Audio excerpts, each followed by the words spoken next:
The Celts. Here they are today. 2,000 years ago, there. Another 1,000 years before that, there. It's a paradox. We know both a lot and very little about them. They left behind neither a vast empire nor written records, yet their influence is everywhere in European and world culture. Celtic motifs are woven deeply into our cultural fabric, from ancient Irish sagas and the legends of King Arthur to the Lord of the Rings and Asterisk and Obelix. Sometimes we don't even realize something is Celtic. Other times we call things Celtic that actually aren't. So who were these people, and what do we truly know about them? Today, we use the term Celts to describe the peoples who have preserved Celtic cultural heritage and language. These include the inhabitants of the British Isles, the Irish, Welsh, Cornish, Manx, and Scots, as well as the Bretons of Western France. 2,000 years ago, Celtic languages were spoken across Europe, from Spain to Transcarpathia, from Ireland to Asia Minor. But the people that we call Celts, a name given by the Greeks, or Gauls as the Romans called them, never used these names for themselves. These were labels from the outside.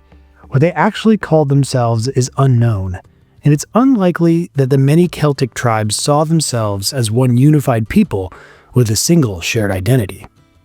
Celtic culture traces its roots to the lands north of the Alps, in what is now Austria, Germany, and Switzerland.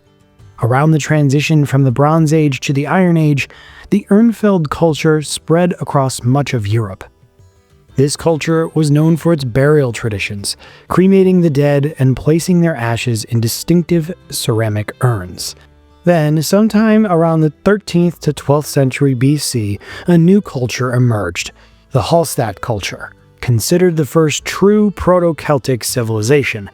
Over time, it developed through 4 distinct phases: A, B, C, and D. The early Hallstatt culture, periods A and B, weren't much different from the Urnfeld culture that came before it. The Hallstatt people still practiced cremation, placing the ashes of their dead in urns. They lived in small settlements scattered across alpine valleys and foothills, where they farmed, raised livestock, and mined copper and tin to make bronze. Unlike the fierce Celts described by Greek and Roman historians, the early Hallstatt people seem to have been relatively peaceful.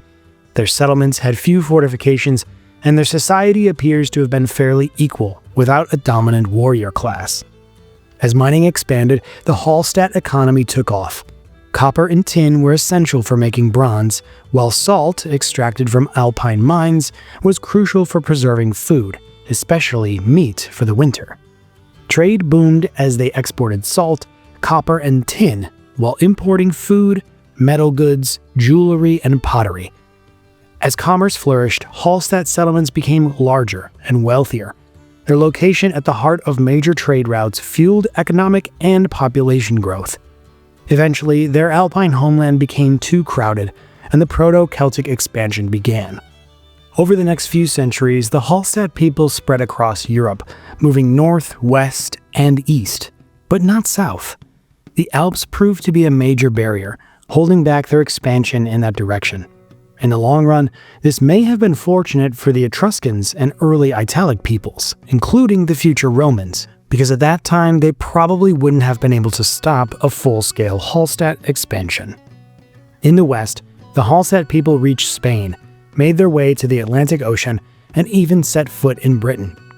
In the east, they followed the Danube River, spreading north and south along its banks.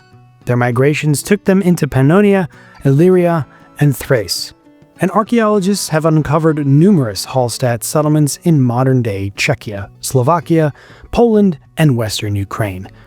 As they moved into new territories, they sometimes mixed with local populations, sometimes assimilated them, and in some cases wiped them out entirely. With the start of their expansion, the Proto-Celts began building hill forts, large settlements on high ground fortified with wooden palisades and deep trenches. These hill forts became centers of craftsmanship and trade, while a warrior elite emerged, creating a more structured and hierarchical society with growing wealth inequality. Around this time, the Hallstatt people also mastered ironworking, gradually replacing bronze with iron tools and weapons. But the shift was slow, and bronze remained in use for centuries. This period, marking the adoption of iron, is known as Hallstatt Period C. Burial customs also evolved, at least for the elite. Cremation was largely replaced by inhumation, the practice of burying bodies intact. The dead were laid to rest in wooden burial chambers, along with everything they were believed to need in the afterlife: a four-wheeled wagon, horse tack, pottery, cooking tools, clothing, jewelry, weapons, and armor. The Hallstatt cultural zone was never a single unified state. Instead, it was a loose network of independent tribes, chiefdoms, and trading settlements, each governing itself. What connected them wasn't political unity, but a shared material culture, and likely similar languages, religious beliefs, and customs. By the 7th century BC, the Hallstatt people had established trade with the Mediterranean civilizations, particularly the Greeks and Etruscans. Around this time, the first written mention of the Celts appears. In the 6th century BC, the Greek scholar Hecataeus of Miletus described a group of tribes near the Greek colony of Massalia, modern-day Marseille, as the Celtoi. Not long after, Herodotus, the father of history, wrote that the Celts lived from the mouth of the Danube to southern Spain. Trade between the Proto-Celts and the Mediterranean world thrived. The Hallstatt people imported fine ceramics, jewelry, wine, and weapons, while exporting salt, iron ingots, grain, livestock, and even slaves. Through Greek merchants, they gained access to wider Mediterranean trade networks, bringing goods from Phoenicia, Egypt, and even Babylon into Hallstatt elite burials. But the Hallstatt culture soon declined. By the late 6th century BC, conflicts erupted between the Greeks of Massalia and nearby Celtic tribes, disrupting trade routes that had connected the Hallstatt settlements to the Mediterranean for centuries. Around the same time, in the 5th century BC, the major salt and tin mines that had fueled the Hallstatt economy began to run dry. With their key resources dwindling and transalpine trade with the Etruscans collapsing, the once powerful Hallstatt culture started to fade, marking the end of its dominance. This marked the decline of the Hallstatt culture. As internal migrations and tribal conflicts intensified, the Celts began fortifying their settlements on a much larger scale. Simple wooden palisades were replaced with sturdy walls, first made of mud brick, then later of stone, as they mastered stone construction techniques. These defenses weren't just for major towns and hill forts. Even small farming villages and remote homesteads started building protective walls.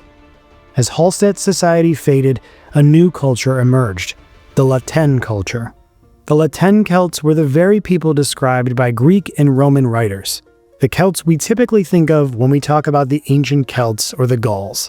Thanks to these historical accounts, we know far more about them and their way of life than we do about their Hallstatt predecessors.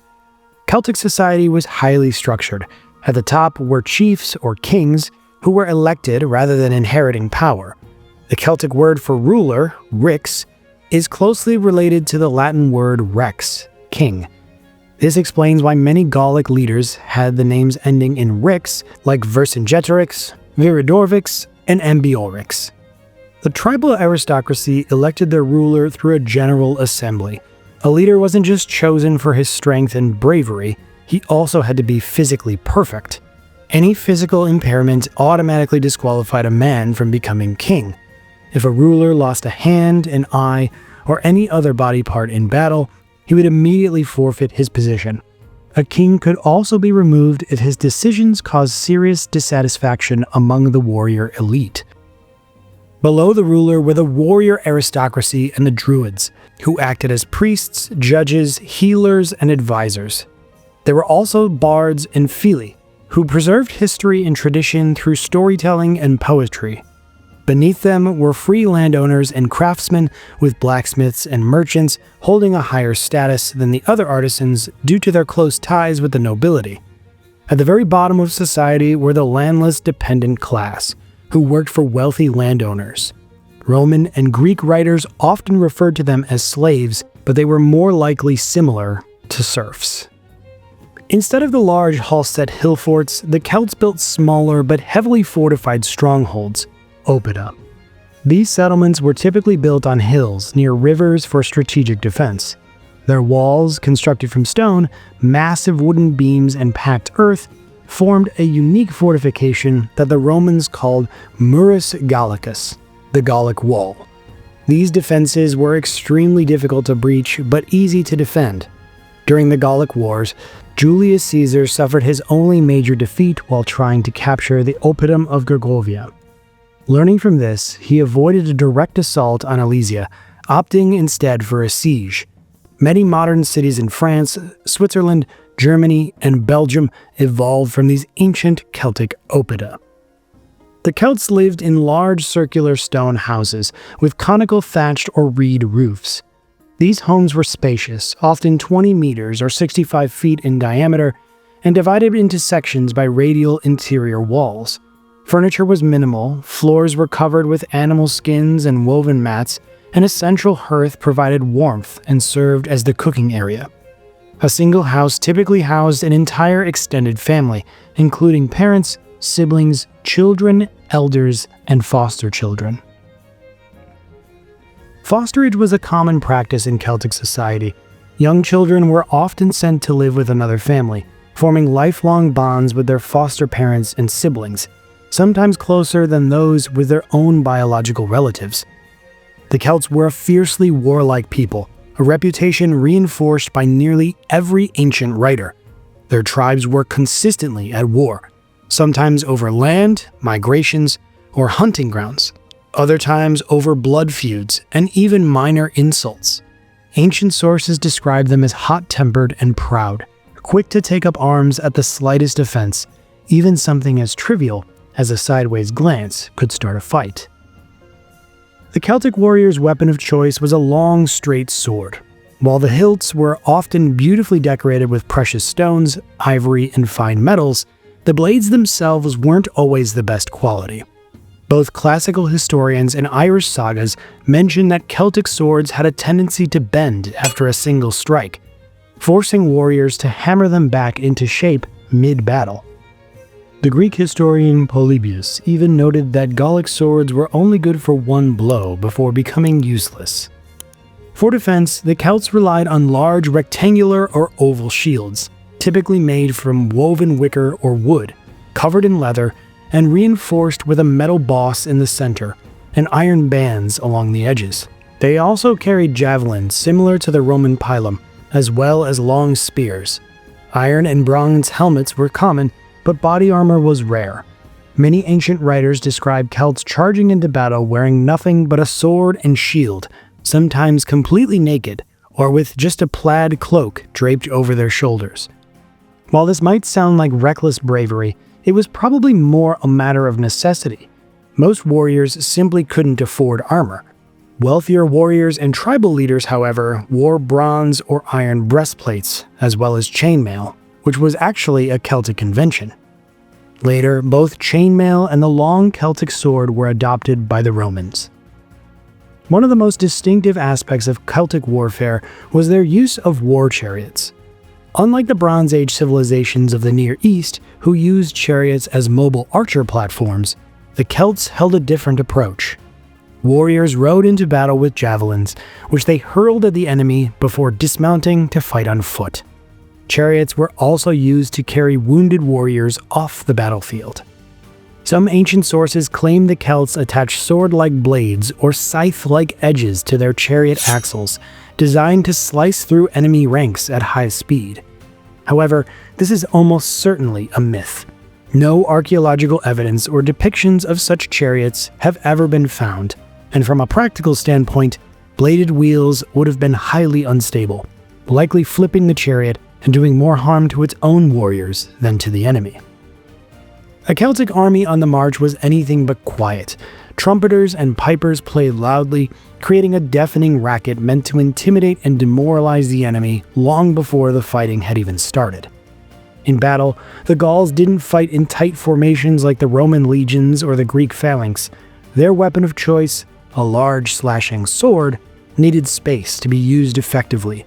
Fighting shoulder to shoulder as the Romans and Greeks did, would have made it impractical, awkward, and even dangerous to their own warriors. After a battle, Celtic warriors collected the heads of their fallen enemies. A warrior's status and reputation depended on how many severed heads he had to his name. These trophies were often displayed at the gates of Oppida or hung at the entrance of a warrior's home. The heads of particularly powerful or noble foes were even embalmed in cedar oil and passed down through generations, serving as both war trophies and reminders of their ancestors' valor. Ancient writers often describe the Celts as towering in height, though this was likely an exaggeration. The Romans and Greeks primarily encountered Celtic warriors from the aristocracy who had access to a protein-rich diet of meat and fish, making them taller and stronger than the average soldier. Roman legionaries, on the other hand, followed a Mediterranean diet, rich in grains and carbohydrates, so it's no surprise that the average Celtic warrior stood taller than a Roman soldier. However, common Celts who mostly ate plant-based foods were probably about the same height as Romans and Greeks. For the Celts, hair and facial hair were an important part of their identity. Many ancient writers noted their elaborate hairstyles, well-groomed mustaches, and meticulous grooming habits. Archaeological finds back this up. Combs, hairpins, and other grooming tools are frequently discovered in Celtic burials, showing just how much they cared about their appearance and hair care. The Celts were naturally fair-haired or red-haired, but they often lightened their hair even more by using various methods. The Greek historian Diodorus Siculus wrote that they washed their hair with lime water, which made it stiff and almost white. While it's unlikely that this was part of their everyday routine, warriors may have used this technique before battle to make themselves look more intimidating and otherworldly, striking fear into their enemies. Ancient writers often describe the Celts as wild barbarians, but the stereotype of filthy savages didn't seem to fit. The Celts valued cleanliness and took grooming seriously. Archaeologists have uncovered Celtic bathhouses, body scrapers, bronze and copper mirrors, razors, and other grooming tools. Some burials have even contained soap made from animal fat and scented oils used to moisturize and perfume the skin. A typical Celtic outfit included linen trousers and a tunic, usually worn with a woolen cloak for warmth. We know far less about Celtic religion than we do about the beliefs of the Greeks or Romans. The Celts followed a form of Indo-European polytheism, but unlike the structured pantheons of Greece and Rome, their gods varied wildly by region and tribe. Some deities, however, seem to be worshipped across Celtic lands. Tyrannus, the god of thunder and lightning, Cernunnos, the horned god of forests and hunting, Epona, the goddess of horses, and Isis, a deity linked to trees and nature. Beyond these, each tribe had their own unique gods and goddesses, serving as local protectors and patrons. Even widely recognized gods may have differed from place to place. In the British Isles, for example, the pantheon was almost entirely distinct from that of mainland Europe, with Irish mythology featuring gods like Nuada, Lugh, Dugada, Morrigan, and Manannán mac Lir, who don't appear in continental traditions. Celtic sacred sites were often groves and forests, which were considered holy places, but the Celts also built temple-like structures. These were rectangular stone or wooden buildings with wooden idols of gods placed at the corners. Inside or on a platform outside, a deep pit was dug where offerings were thrown. The Celts believed these pits were gateways to the underworld. Typical offerings included jewelry, specially made votive figurines, weapons, and sacrificial animals. Another common ritual involved casting offerings into lakes and rivers, which were also seen as portals to the afterlife. Some scholars even suggest that the modern tradition of throwing coins into fountains has its roots in these ancient Celtic practices. The Celts also practiced human sacrifice. In his Commentaries on the Gallic War, Julius Caesar describes a ritual in which Druids built a massive wicker figure in the shape of a man, filled it with people and animals, and set it on fire as an offering to the gods. While it's unclear how much of this account is true, there's no doubt that the Celts carried out human sacrifices. Archaeologists have found human remains in lakes and bogs, many showing clear evidence of ritual execution, confirming that these sacrificial rites were a real part of Celtic religious traditions. The Celts celebrated 4 major festivals throughout the year. The first, Imbolc, took place on February 1st and honored the goddess Brigid, who was later incorporated into Christian tradition as Saint Brigid. The next, Beltane, was celebrated in early May and was dedicated to the sun god Belinus. In early August, they observed Lunasada, a harvest festival in honor of the god Lu. Finally, in early November, the Celts marked Samhain, the time when they believed the boundary between the living and the dead was at its thinnest. On this night, they honored their ancestors and spirits from the afterworld.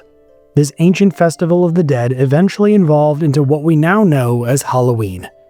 The Druids, the Celts' religious leaders, were more than just priests. They also served as judges, healers, and prophets, playing a central role in society. They held significant power, remaining independent from tribal rulers and often influencing major political decisions. Interestingly, Celtic Druidism was only one of 2 religions ever banned by Rome, the other being Christianity. But unlike Christianity, Celtic religion was almost entirely wiped out by the Romans.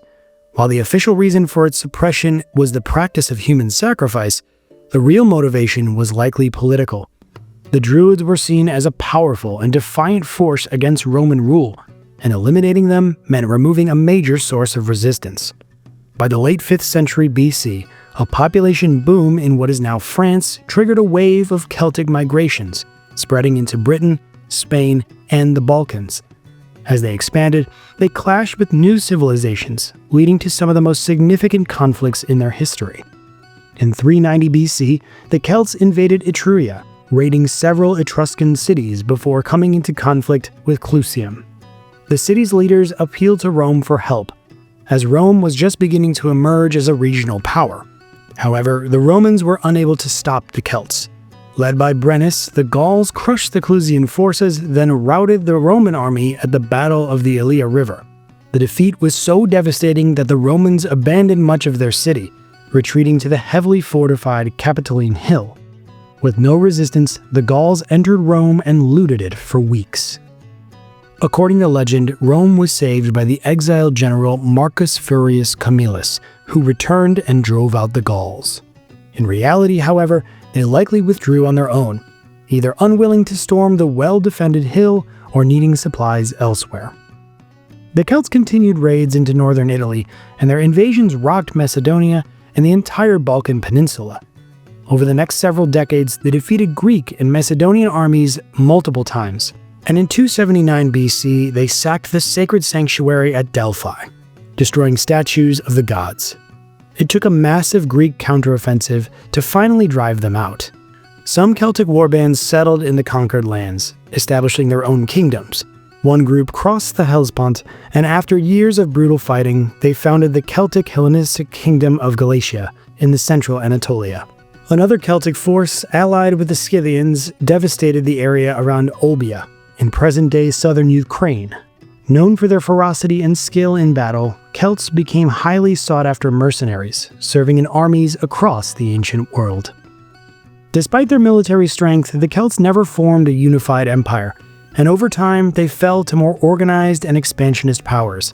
In the late 3rd and early 2nd centuries BC, the Romans conquered Cisalpine and Narbonese Gaul, bringing much of the Celtic world under their rule.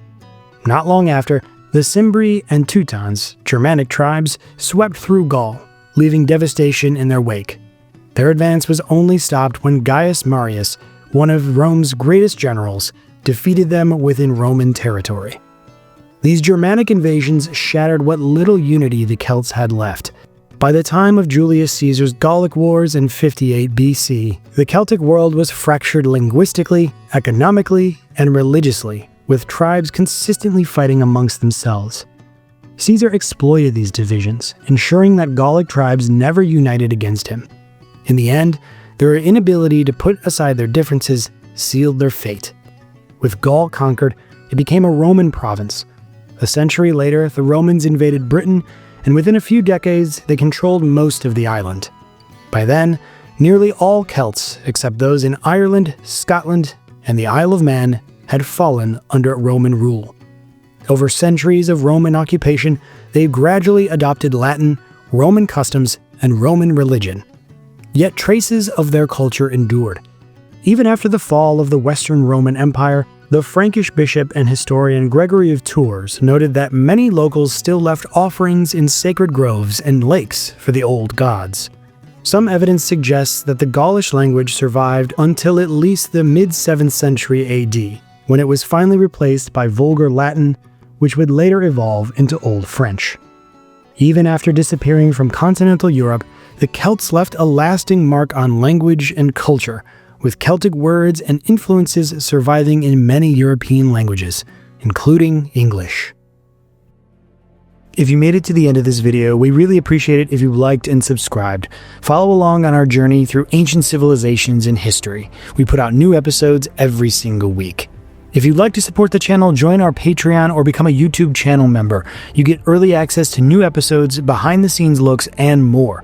You can also leave a super thanks below to give us a little extra boost. If you want to listen to history on the go, check out our all-new podcast, Parabellum History. You can find it on all major podcast platforms. Thanks again for tuning in, and we hope to see you next time.